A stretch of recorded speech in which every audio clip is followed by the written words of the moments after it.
Et salut à tous, c'est Mika. On se retrouve aujourd'hui pour un projet de motorisation de vélo, donc un VTT Giant, donc le proprio récupéré.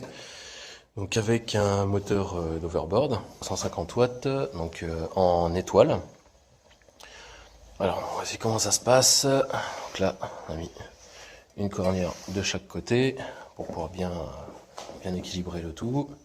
Attaché avec des brides d'un côté, vissé de l'autre, en pression sur le pneu grâce donc à une tige filetée de 6 mm placée ici, et voilà cette pièce là donc qui sert de tendeur. Comme ça, de ce fait, le moteur ne bouge pas, il peut pas remonter et il est bien appuyé sur la roue. J'attends, donc la batterie je l'ai déjà, une 10S3P, c'est une batterie d'origine de Xiaomi. J'attends la gâchette et le contrôleur pour pouvoir finir le tout. Sachant qu'après, les cornières, enfin la taille des cornières à ce niveau-là, niveau sécurité et tout, donc tout ça sera fait par le propriétaire du vélo par la suite. On m'a demandé un projet très simple, surtout de faire le support, placer le moteur, accabler le contrôleur, la poignée, tout mettre en place juste pour que ça fonctionne. Donc tout après sera maintenu avec des riselants vite fait, le proprio refera une boîte et tout ce qu'il faut bien propre. Donc voilà ce que ça donne. C'est plutôt pas mal, c'est assez discret.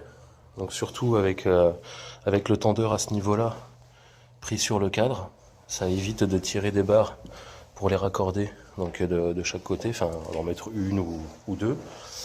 On peut le faire avec une seule cornière. J'aime bien en mettre deux, comme ça le moteur reste bien droit.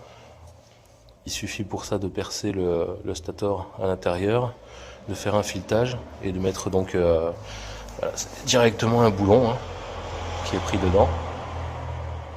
Donc ça permet d'avoir un axe complet. Et pour le réglage, la bonne vieille méthode, on dégonfle le pneu, on le pose, hop, on règle ici, on le met en appui, après on regonfle et c'est nickel, ça tient bien. Avec la possibilité de relever le moteur, donc d'étendre le papillon, relever le moteur, bloquer ici pour garder la roue en l'air. Et je sais pas, en cas par exemple où il n'y a plus de batterie, si on veut pas que le moteur appuie sur le pneu, on pourra le relever et du coup il peut rouler comme normal.